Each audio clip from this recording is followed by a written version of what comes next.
Bonsoir à toutes et à tous. La table ronde, le titre de cette table ronde, c'est Vendre à plusieurs, association et partenariat gagnant-gagnant. Donc, vendre à plusieurs, c'est une question qui nous vient souvent à l'esprit et c'est un vaste sujet. C'est généralement l'addition de savoir-faire et de compétences et mutualisation de moyens. Ce qui est vrai en fait pour toute entreprise, quelle que soit sa taille, l'est encore plus pour quasiment nous tous ici qui sommes plutôt des TPE, voire des PME, puisque ces plus petites structures ont souvent moins de moyens financiers et humains. Je vais donc vous présenter les intervenants pour cette table ronde. Alors, je vais commencer par la seule femme qui est à cette table, pardon. Parce qu'il n'y a pas de son, donc c'est spécial. Donc Geneviève Prono, qui est donc coach praticienne en psychologie holistique et qui est basée à Saint-Quentin et qui est ce soir représentante également de l'association Équilibre Énergie, qui est un regroupement d'une quinzaine de thérapeutes sur Saint-Quentin également. Dans l'ordre, alors ensuite, Yvan Corvézier, qui est avocat en droit des affaires du cabinet BSC à Versailles et qui est principalement dédié aux PME. Voilà. Clément de Souza, qui est dirigeant, entre autres, de la société EDS à Saint-Ouen-l'Aumône, dont l'activité est la fabrication de mobilier pour l'hôtellerie et la restauration collective, et qui est membre du CJD, donc le Centre des jeunes dirigeants, et qui a participé à la création d'un jeu dont il va vous parler tout à l'heure. Ensuite, à ma droite, j'ai Sébastien Baudier, qui est co-gérant de Harry Pitcher, qui est une société de production audiovisuelle basée à Versailles, et qui est membre du GE Alternatif, qui est une agence de communication collaborative. Tout comme son voisin, qui s'appelle Jean-Louis Bricot, qui dirige la société Quantico dans le développement web, basée à Versailles, et qui est également membre de ce GIE. Voilà. Donc maintenant que les présentations sont faites, moi j'ai envie de commencer par une question un peu brutale. Qu'est-ce que vendre à plusieurs?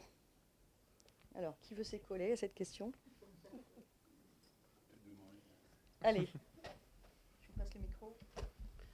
Alors, pour des structures comme les nôtres, vendre à plusieurs, c'est souvent s'associer pour réunir des compétences que nous n'avons pas individuellement dans chacune de nos structures et présenter ça de façon la plus homogène qui soit à nos prospects. Enfin, moi, je le vois ça comme ça. Et effectivement, puisque on va parler du GIE.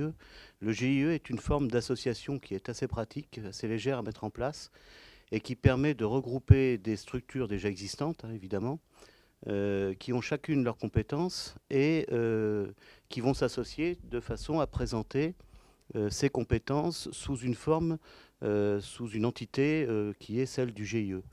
Le GIE ensuite fait le devis, fait les propositions commerciales et si tout va bien, facture les prestations. Chacune des entreprises adhérentes au GIE facture le GIE. Et au passage, évidemment, le GIE va garder un petit markup pour des frais de fonctionnement. Alors, un GIE, donc, c'est extrêmement léger à mettre en place, puisque vous pouvez mettre en place un GIE sans capital social. C'est vraiment une association d'entités, de personnes morales ou physiques, hein, d'ailleurs, pas forcément morales, que morales. Voilà. Alors, il y a une solidarité de fait des membres du GIE, hein, c'est-à-dire toutes les dettes sont quand même réparties sur l'ensemble Enfin, il y a une responsabilité sur ces dettes. Là, le gros intérêt qu'il y a, enfin, donc l'outil est simple de mise en œuvre, mais l'outil ne va pas fonctionner tout seul. C'est-à-dire que derrière, il va falloir mettre en place un certain nombre de règles de fonctionnement. Va falloir faire appel aux valeurs des différentes structures. Il faut avoir des valeurs communes. Il faut mettre en place un mode de fonctionnement collaboratif efficace. C'est-à-dire s'il y a un seul tracteur et 6 remorques dans le GIE, ça risque de ne pas fonctionner très très longtemps. C'est-à-dire qu'il faut vraiment que chacun amène sa pierre à l'édifice, surtout dans des GIE émergents qui n'ont pas forcément les moyens de mettre en place des compétences ou des ressources dédiées au GIE.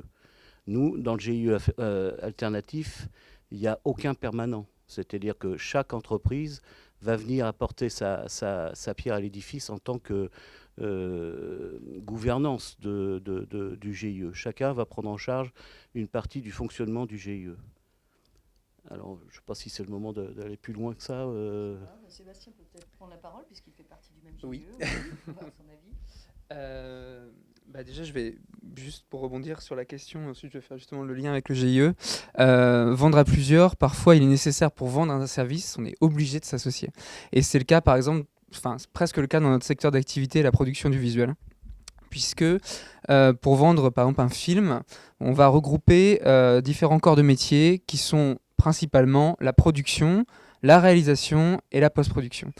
Et c'est pour ça que souvent on a de nombreuses entreprises qui se créent chaque année lorsque de nombreux étudiants terminent leurs écoles notamment de cinéma, parce que chacune de ces compétences est vraiment nécessaire à la réalisation d'un film, même si un réalisateur peut parfois prendre en charge ce qu'on appelle la production, c'est-à-dire la préparation d'un tournage, la vente. Le producteur, c'est souvent celui qui va être en relation avec le client, qui va être en relation avec les prestataires, avec tous les partenaires. Et il est vraiment super important de travailler. Généralement, on a souvent 2 à 3 associés dans une société de production du visuel. Donc, dès le départ, on est un petit peu presque, je dis pas contraint, mais forcé et c'est même très bien de s'associer dans notre secteur. Et dans notre cas précis, Harry Pictures, on a rejoint le GIE il y a un peu plus d'1 an.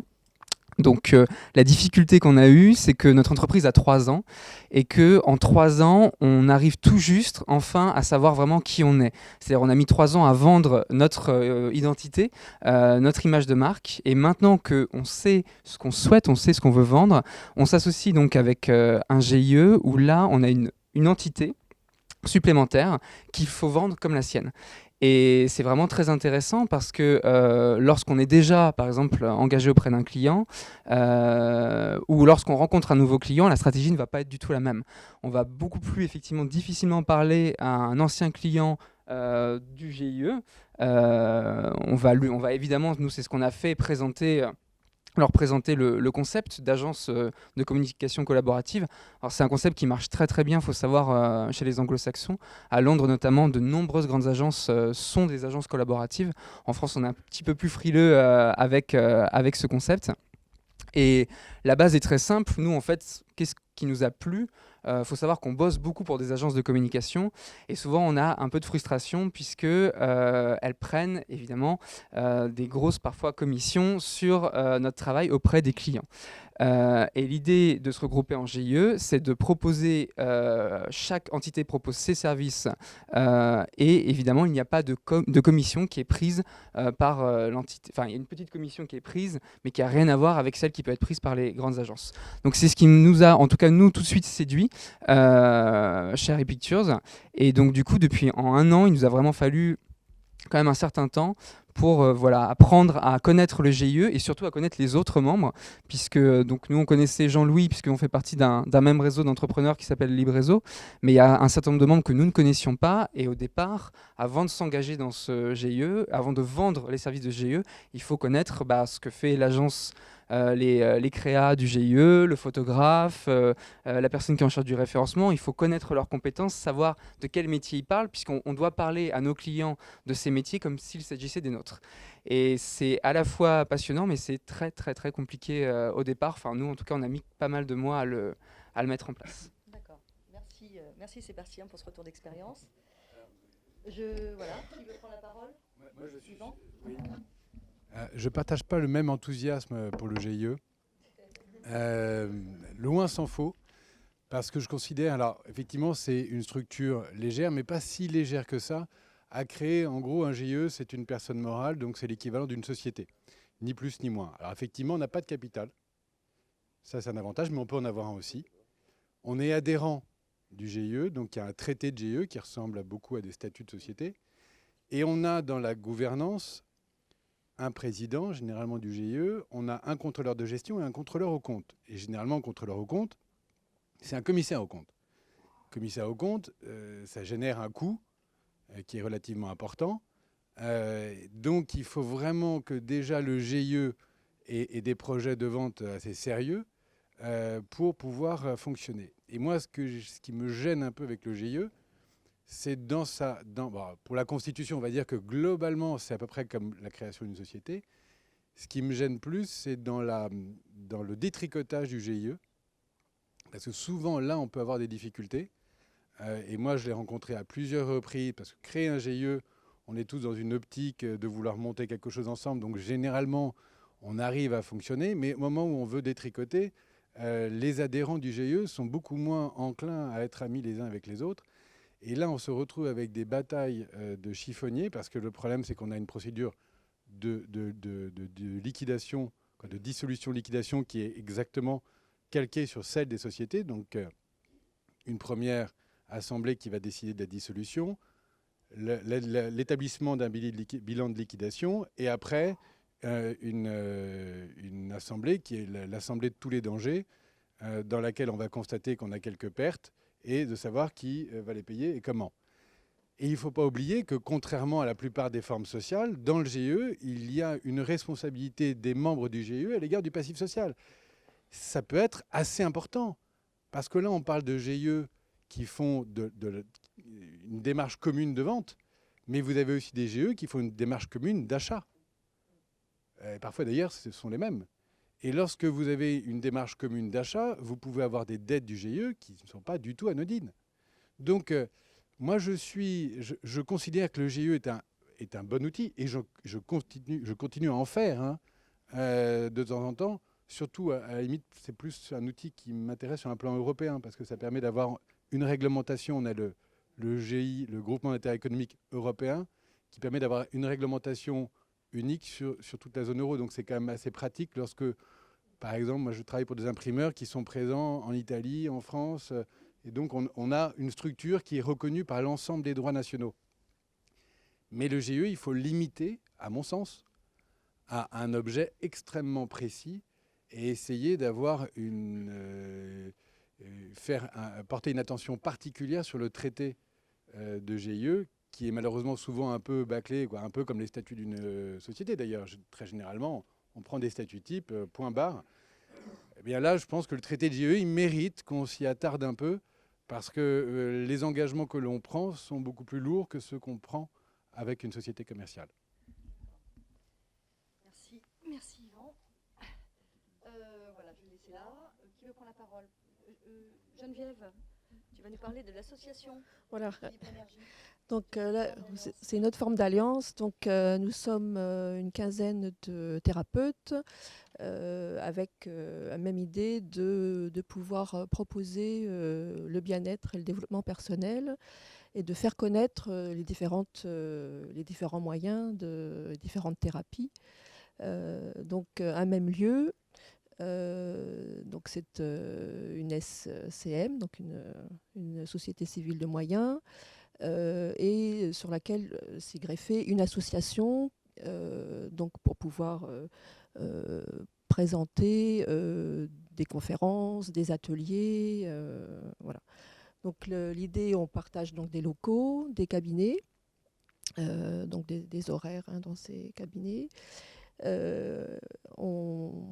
Et ce qui est surtout important, c'est de pouvoir, donc de la même façon que vous au niveau du GIE, c'est de connaître donc, voilà, tout ce que proposent chacun des thérapeutes, et de pouvoir en parler, de pouvoir donc à la fois donc, au niveau des clients que nous pouvons avoir, mais également lors de manifestations où nous pouvons, par exemple, nous sommes allés au Paris-Brest-Paris, nous avons fait l'été en sable, nous sommes intervenus dans plusieurs manifestations au niveau de la commune, au niveau du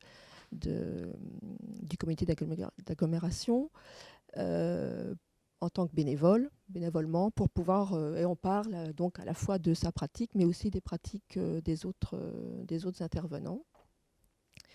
Et c'est en même temps voilà, un soutien. Donc nous fonctionnons sous notre nom au sein de l'association. Concrètement, comment ça se passe, par exemple, au niveau de la facturation? Alors donc on facture chacun à notre nom. Voilà. Donc nous sous-louons les locaux. Donc le le SCM loue donc l'appartement. Le bail est au nom voilà, de la société. Et nous sous-louons donc le temps de cabinet, le temps de la salle, quand nous faisons des ateliers ou des conférences. Et les clients nous payent personnellement. Voilà. D'accord. Donc il n'y a pas de relation d'argent comme pourrait y avoir au niveau du GIE. Ok. Yvon, un petit mot sur les associations 1901 ? Alors, sur les associations 1901, moi je trouve que c'est absolument génial.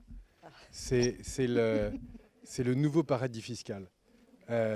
Parce que les associations 1901, généralement, elles ne sont pas tenues de tenir une comptabilité.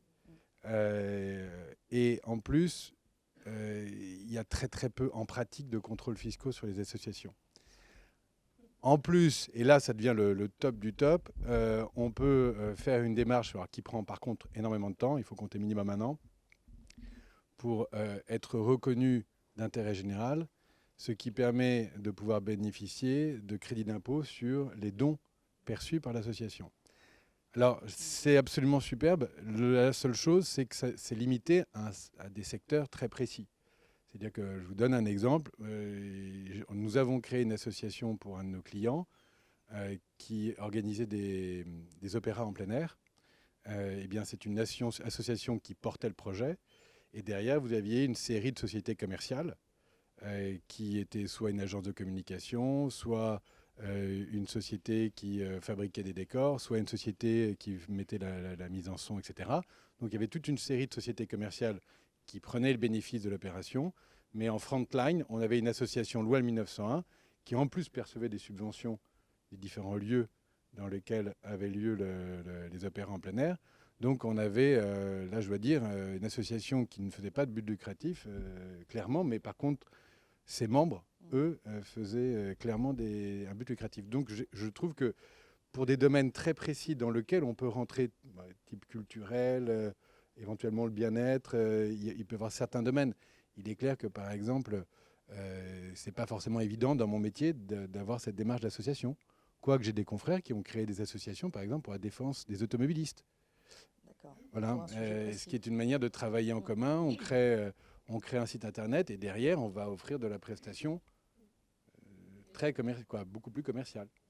Donc l'association, c'est un problème de présentation, c'est un problème de domaine d'activité, mais ce n'est pas inintéressant. Très bien.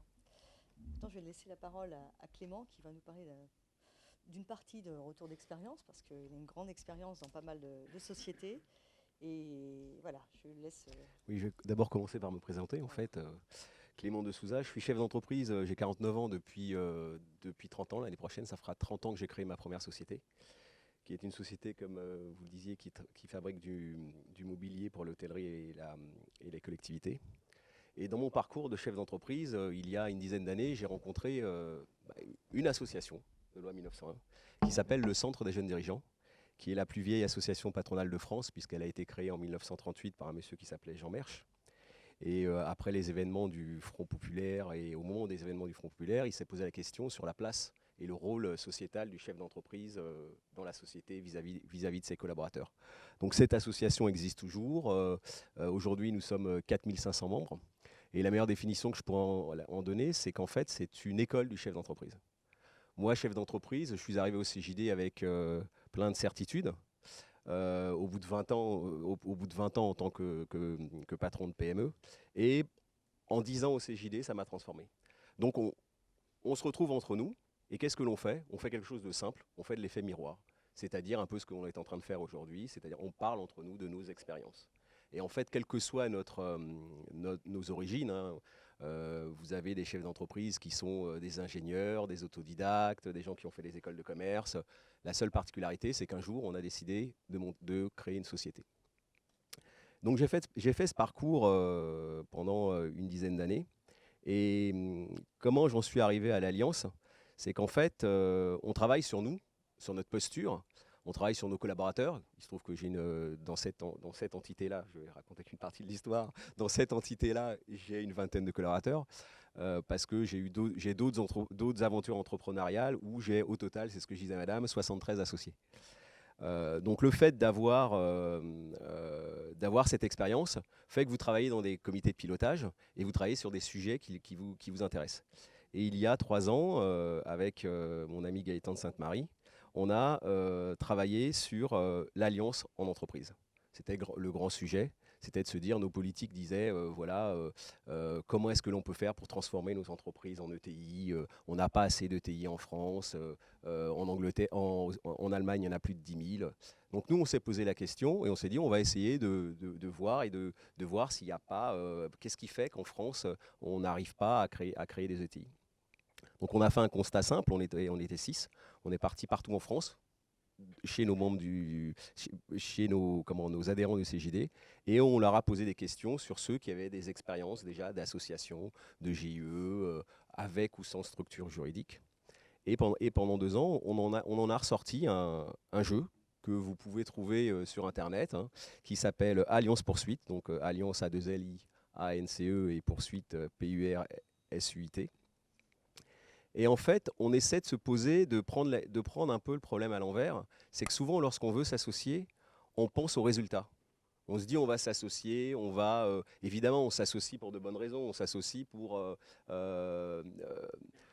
créer de la richesse, donc trouver des clients. Ou on s'associe pour descendre nos coûts d'achat, acheter ensemble. On va s'associer pour plein de raisons. Malheureusement, on est tous hétérogènes.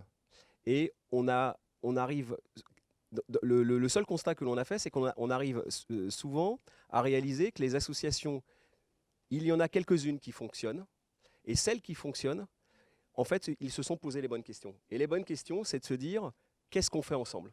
Donc dans ce jeu que l'on a créé, on commence par quelles sont nos compétences, qu'est-ce qu'on a comme compétences communes, ou qu'est-ce qu'on a comme compétences complémentaires. Et travailler sur nos compétences, savoir ce que l'on fait ensemble, c'est-à-dire qu'est-ce que l'on peut faire ensemble avec nos compétences. Ensuite, se poser les bonnes questions en termes de valeurs. Est-ce qu'on a vraiment les mêmes valeurs?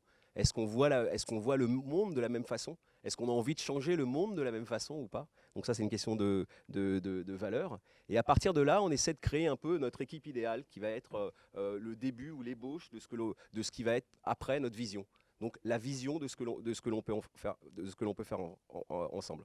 Et à partir de là, on va commencer à avoir plus ou moins une stratégie qui se met en place avec des objectifs et passer à notre façon de fonctionner ensemble.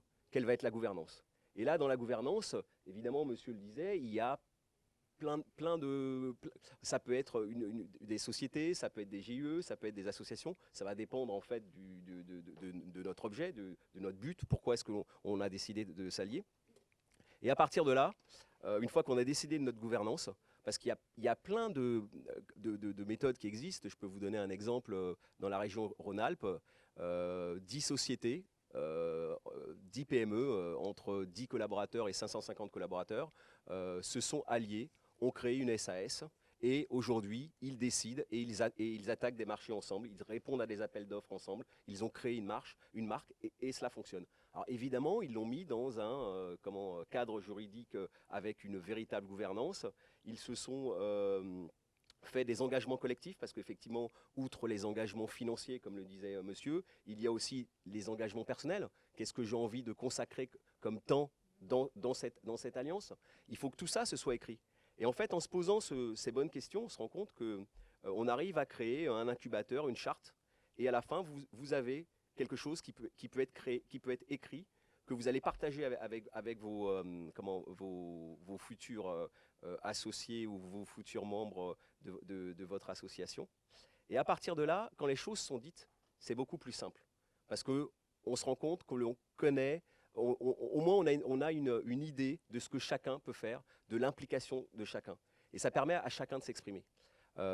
Donc voilà, ce jeu n'a aucun but, je n'ai rien à vendre. Il permet juste de se poser des bonnes questions quand on veut éventuellement soit s'associer, soit chasser en meute, soit monter une association ou quoi que ce soit.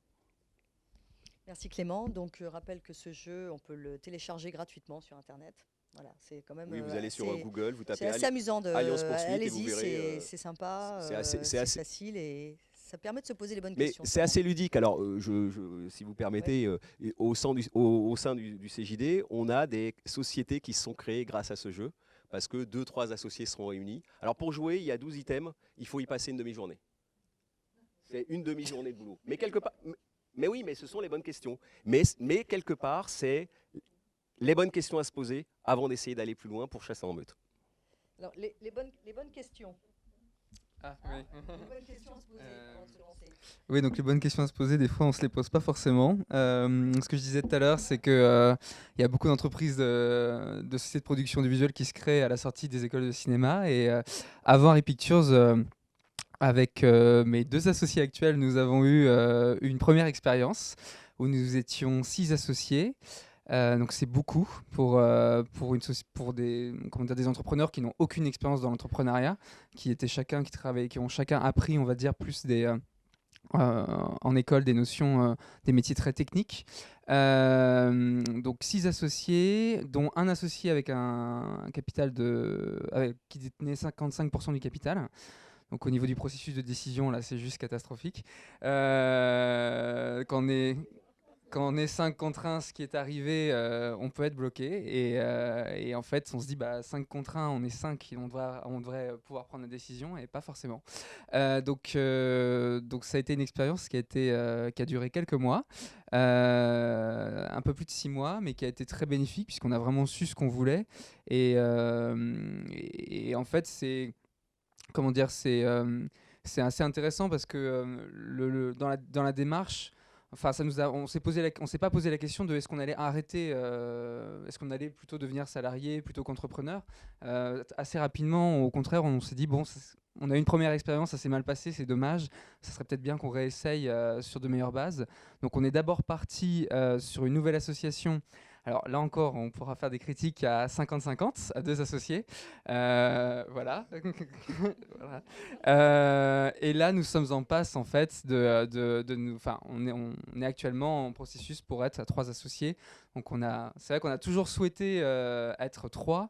Moi, je pense on me dira peut-être le contraire, mais je pense que c'est un bon chiffre. Ça permet assez facilement, ce que j'aime bien dans le chiffre 3, dans la notion de triumvirat, c'est que ça permet, quand on est vraiment 2 à pas être d'accord sur un sujet dans le fond, c'est très difficile parce qu'on est attaché au sujet. Il n'y a pas une tierce personne qui nous permet de dire non, enfin qui permet, on va dire, d'atténuer un peu, ou tout simplement quand on est quand on est tout seul contre 2, la décision se prend et on avance. Alors qu'à 2, on peut aussi être bloqué dans certaines situations.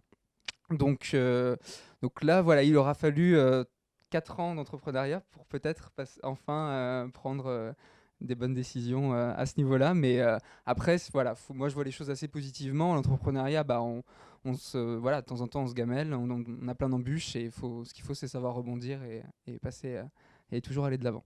D'accord. Merci. Jean-Louis, je vous passe la parole. Merci. Alors, il y a aussi d'autres dimensions à prendre en compte, notamment, est-ce que l'association, elle est opportuniste ou est-ce qu'elle est stratégique ? C'est-à-dire qu'on peut éventuellement s'associer uniquement pour faire une affaire. Une affaire arrive et on a besoin à ce moment-là de s'associer pour répondre uniquement à cette affaire. Alors là, Yvan, je pense qu'il y a des montages plutôt éphémères qui permettent de faire ce genre de choses. Mais ça peut être une opportunité intéressante pour faire ça.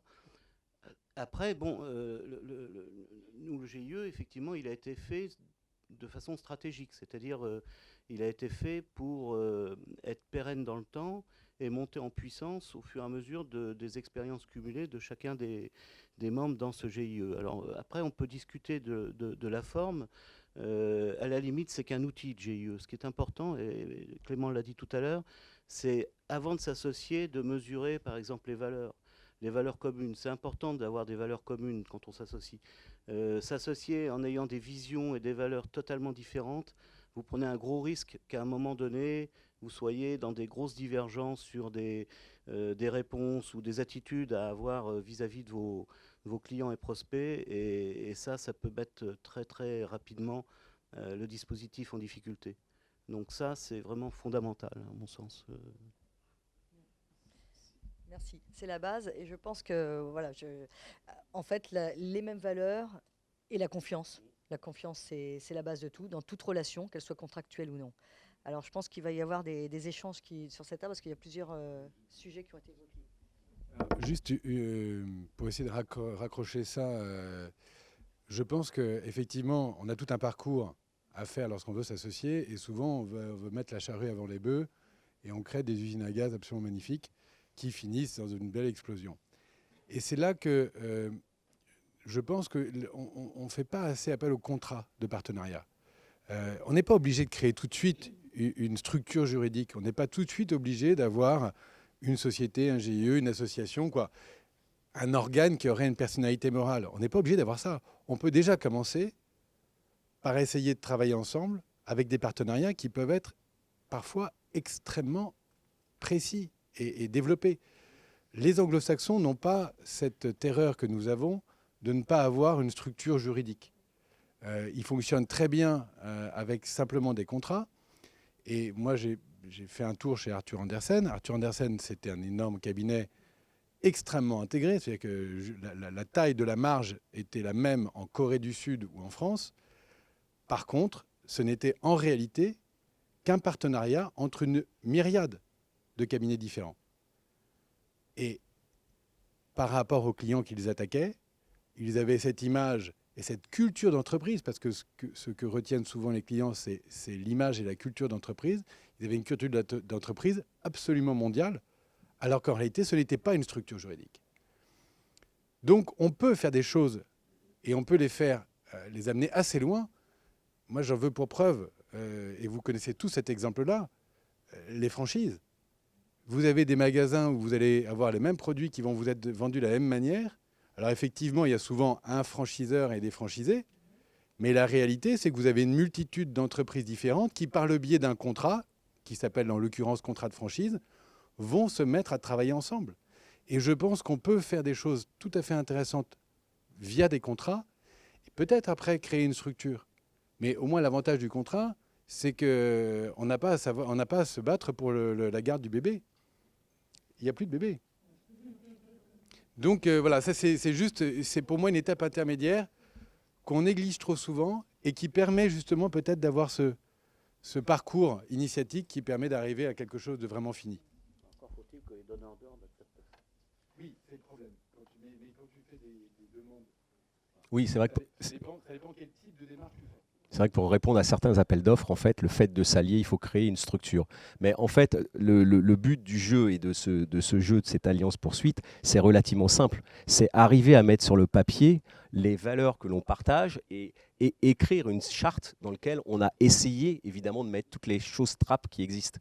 Je vais vous donner un exemple, deux exemples. Il se trouve que j'ai la particularité de diriger une entreprise qui est un peu particulière, qui est ce qu'on appelle une entreprise libérée. Et en fait, j'ai changé de posture dans mon rôle de chef d'entreprise. Je me suis rendu compte qu'en France, et depuis 30 ans, je dirigeais mon entreprise pour 3% des salariés. C'est-à-dire les 3% qui foutent le bordel, pas pour les 97% qui ont envie d'avancer. Donc un jour, j'ai changé ma façon de manager et j'ai décidé de manager mes collaborateurs uniquement pour les 97% qui avançaient. Et à partir de là, on a créé des valeurs, on a créé des chartes. Donc c'est assez drôle parce qu'on a deux valeurs fondamentales qui sont deux mots, l'amour et la confiance. Et autour de ces deux valeurs, on a créé une vision d'entreprise, on a créé une stratégie. Et je pense qu'aujourd'hui, j'ai pratiquement 99% de mes collaborateurs qui sont engagés. Mais quelque part, c'est de l'alliance, c'est la même chose. Mais j'ai changé de posture. J'ai changé de posture, moi, à titre personnel, c'est-à-dire que j'ai travaillé sur mon ego. J'ai détruit mon ego. C'est-à-dire que je me suis dit, je ne suis plus là, je ne suis pas celui qui sait tout, mais j'ai des collaborateurs et quoi que je fasse, la somme de leur intelligence sera toujours supérieure à la mienne. Et en fait, c'est juste du bon sens. Et s'allier et faire de l'alliance, que ce soit entre TPE, entre consultants, entre entreprises ou même dans l'entreprise, parce que c'est la même chose. Lorsque vous êtes chef d'entreprise, vous avez des contrats avec tous vos collaborateurs. C'est-à-dire, on a ce qu'on appelle ce fameux CDD, CDI, bon, à tel point qu'il y en a certains qui ne savent plus très bien si c'est 2 ans, 3 ans, 10 ans ou peu importe. Mais bon, ça c'est un autre sujet. Avec les 35 heures, les 39 heures, et on se bat dans tous les sens. Nous, on n'a plus de pointeuse. On a détruit la pointeuse dans l'entreprise. On a décidé qu'en fait, c'était basé sur de la confiance. Donc les collaborateurs viennent travailler quand ils veulent. Alors attention, pour pas que ce soit l'anarchie, que ce soit du grand n'importe quoi, eh ben, on a mis en place des règles. Mais ces règles, c'est pas moi qui les ai décidées, on les a co-construits ensemble. En fait, on y est allé par itération, on a grandi ensemble, et en fait, ce que l'on essaie de mettre en place pour ceux qui savent un petit peu ce que c'est un système de sociocratie qui fait qu'on laisse la parole à tous les collaborateurs. Et là, vous ne vous rendez pas compte de la puissance que c'est que la puissance collective. Eh bien, dans une alliance entre PME ou entre TPE, c'est essayer de construire exactement la même chose. Et ce que l'on a essayé de faire avec ce jeu, c'est ça, c'est se poser les bonnes questions avant même de faire un cadre juridique. Et je suis complètement d'accord avec monsieur, c'est il faut essayer. En fait, il faut y aller pas à pas. Vous savez, c'est comme le Kaizen, il faut y aller petit à petit. Essayez certaines choses, vous allez vous tromper, mais faire confiance, et comme disait tout à l'heure monsieur, c'est quels que soient les obstacles que j'ai, il faut absolument y aller. Et bien, je pense que avant, on a dans nos schémas, hier je regardais justement à la télévision la différence entre un contrat en France avec le bon marché, où effectivement, moi j'ai répondu à un appel d'offres l'année dernière pour une très grosse entreprise, on avait 92 pages. 92 pages pour être payé, j'ai été payé à 9 mois. Donc la loi LME, ils s'en foutaient, hein, mais en attendant, il y avait 92 pages. Vous faites le même contrat avec quelqu'un à Hong Kong ou aux États-Unis, mais ça va faire 2 ou 3 pages. Non, pas aux États-Unis. Aux États-Unis, ouais, c'est un mauvais exemple. C'est 150 pages. Alors, en Angleterre, voilà, vous faites la même chose en Angleterre, mais ça va faire 3 ou 4 pages. L'idée, c'est qu'est-ce qu'on fait ensemble ? Comment est-ce qu'on fait pour construire notre vision ensemble et les valeurs que l'on partage? Et ça, c'est possible dans n'importe quel type d'association. Après, évidemment, une fois que ça se développe, une fois que ça grandit, il faut vraiment se poser les bonnes questions en termes de gouvernance, etc. Merci Clément. Geneviève, est-ce que vous voudriez rebondir sur tout ce qui vient d'être dit par rapport à votre profession, ce que vous pourriez envisager? Moi, ce qui me vient là, c'est un peu le regard que l'on porte, l'idée de notre association. Elle a germé il y a plusieurs années déjà, rien qu'avec des dîners de thérapeutes. On se retrouvait avec un même souci de ne pas se voir en tant que concurrents, mais vraiment d'être dans cette idée de collaboration, de se soutenir, puisque c'est un métier où on est souvent très seul, de pouvoir s'entraider, voir s'il y avait des synergies et des collaborations possibles. Et peu à peu, on est arrivé avec effectivement cette confiance, le fait de parler ensemble, de se soutenir. Et de plus en plus, il y a Équilibre Énergie, mais il y a aussi d'autres groupements qui se font parce qu'on a besoin des uns des autres et pour pouvoir proposer un service bien meilleur pour l'utilisateur en fait. Donc c'est cette idée-là. Très bien. Merci. On a balayé un sujet extrêmement vaste en très peu de temps. Donc c'est assez passionnant et on n'en finirait jamais. On pourrait y passer la nuit, sauf qu'on se ferait sortir des locaux bien avant. J'aimerais savoir s'il y a des questions dans le public. N'hésitez pas, c'est le moment ou jamais. On a des professionnels, des gens qui ont de l'expérience. Je passe le micro. Merci. Bonjour. Je fais partie d'une coopérative d'action économique culturelle qui s'appelle Clara et qui est basée à Paris. En fait, c'est une SCOP et qui a une filiale qui s'appelle Clara Bis et qui est plus numérique, voilà, basée sur le numérique. Et justement, l'intérêt de ce groupement qui doit ressembler au vôtre, c'est qu'il y a tout un foisonnement de partenariats possibles avec des artistes graphiques, des artistes de spectacle, des musiciens, des webmasters. Enfin bon, on peut tout imaginer. Vous aviez une certaine réticence sur la structure juridique du GIE. Est-ce que vous en avez une aussi sur ce type de structure? Sur les SCOP sont des sociétés commerciales classiques. Je dis dans le mode de structure, dans le moteur interne. Après, ce qui va changer, c'est que vous avez c'est le côté coopératif, où vous allez avoir un mode de gouvernance qui va être différent. Après, on a souvent, par exemple, des SCOP dans le domaine de la pharmacie qui font des achats communs au bénéfice de des membres de la coopérative. Donc, non, moi, j'ai pas la SCOP, pour moi, ça peut très bien fonctionner. C'est juste une modalité différente d'une société commerciale. Avec une différence au niveau de la gouvernance, c'est qu'on est dans le principe une tête, une voix. Alors évidemment, le problème, c'est que par rapport à ce que vous disiez, ça peut être très intéressant parce que ça va générer énormément de dialogue. Il peut être difficile d'avoir une majorité qui se dessine. Inversement, ça peut devenir aussi une usine à gaz. Ça peut être aussi bien un frein qu'une source de richesse.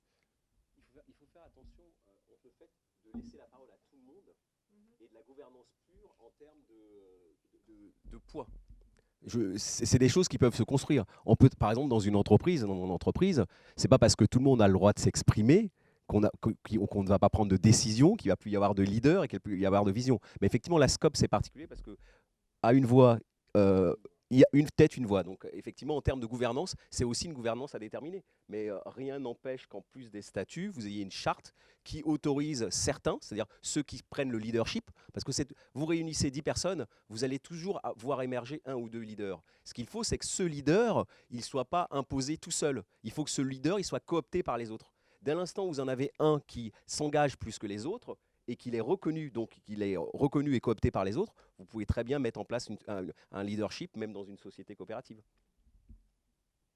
Merci. D'autres questions? Non, je ne sais pas.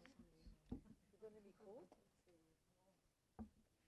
Bonjour, j'ai une société de conseil formation en gestion d'entreprise et avec, alors moi je suis toute seule, hein, j'ai choisi le statut de SARL, mais on est en train de mettre en place des programmes de formation à plusieurs et justement la question c'est quel type d'alliance, de partenariat devrait-on mettre en place alors effectivement il y a la SCOP, c'est une opportunité, une idée aussi. Moi, très franchement, je pense que, alors, je ne connais pas votre cas, mais globalement, vous êtes en train de monter un produit commun. Faites-le peut-être tout simplement dans le cadre d'un partenariat, dans le cadre d'un contrat, avec une marque commune qui sera un petit peu votre étendard pour aller voir les clients. Vous n'avez pas nécessairement besoin de répondre à des appels d'offres, donc vous n'avez pas nécessairement besoin d'avoir une structure juridique existante. Et puis après, si ça fonctionne et que vous voyez que ça peut se développer, là, pourquoi pas créer. Alors, une scope, pour moi, la scope, elle a plus quand même pour objet d'avoir un grand nombre de membres. Je veux dire, on est sur des scopes, on a des scopes avec des centaines Bon, après, voilà, c'est tout l'intérêt de la scope, pas tout l'intérêt, mais je veux dire, c'est un des intérêts de la scope, c'est un petit peu le but.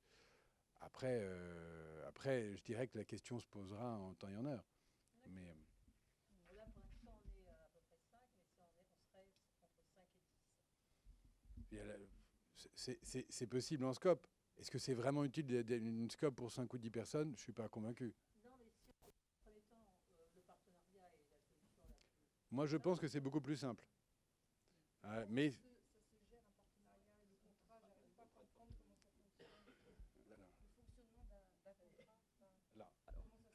c'est justement à vous de le définir. Voilà. Non mais, regardez, c'est la partie, je ne connais pas ce jeu, non, la 11, charte et action. Hein. Et effectivement, vous travaillez ensemble et vous définissez l'ensemble des points qui vous paraissent importants.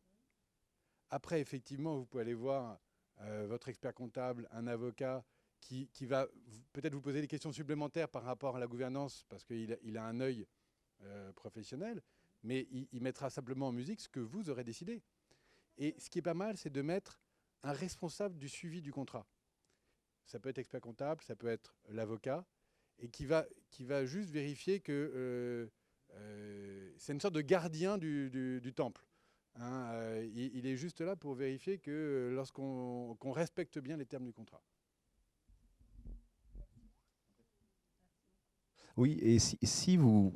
Je vous invite à aller visiter sur le site.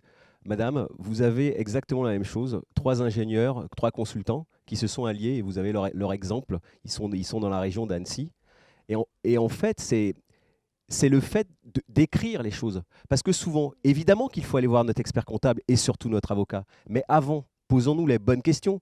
Qui est-ce qui va faire? Ce n'est pas votre avocat qui va faire le boulot, ce n'est pas votre expert comptable, c'est vous qui connaissez vos compétences. C'est à vous d'écrire votre charte, qu'est-ce que l'on fait ensemble, quelle est notre vision, qu'est-ce que l'on veut faire ensemble, et juste le faire. Et ce jeu, c'est juste le fait d'écrire sur un bout de papier, formaliser ce que l'on fait ensemble. Et vous prenez ça et vous allez voir un avocat, et lui après pourra vous dire, bon, vous avez peut-être intérêt plutôt à créer une SAS ou à rester comme ça, ou à monter une SCOP, ou ne pas monter de forme juridique.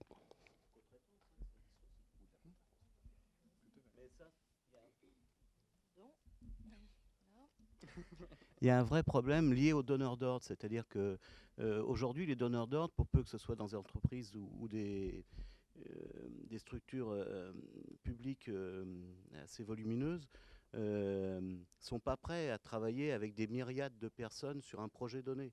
C'est-à-dire que, et même le formalisme, enfin je ne vais pas vous faire un cours sur le code des marchés publics, mais le choc de simplification n'étant pas encore ce qui devrait être, je vous assure que monter une réponse en décrivant toute l'échelle de sous-traitance ou de co-traitance, etc., si vous n'avez pas mis en place une structure un peu plus homogène, c'est extrêmement lourd et compliqué, quoi.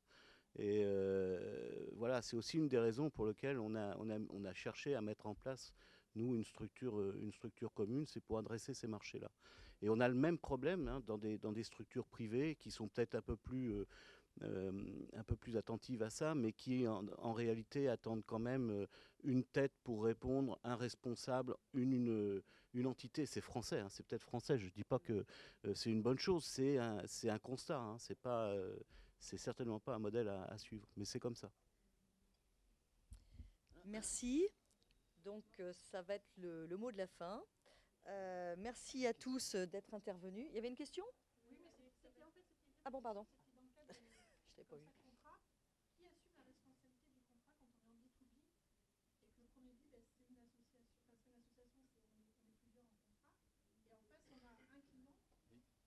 Qui assume la responsabilité, comment on se partage les choses? Alors, après, sur le contrat, c'est tout simplement dans le contrat avec le client qu'on définit un interlocuteur unique. Hein. Très souvent, c'est ce qu'on fait, c'est qu'on désigne, dans les cas de co-traitance, un interlocuteur unique qui a un pouvoir de décision sur l'ensemble du contrat. C'est tout. Donc merci à madame, à messieurs pour leur intervention très intéressante. Donc moi ce que j'en retiens, c'est que posons-nous les bonnes questions. En amont, c'est ça, voilà. Qu'est-ce qu'on veut faire? C'est du bon sens, mais en fait le bon sens, c'est ce qui marche dans le business. C'est toujours à ça qu'on en revient.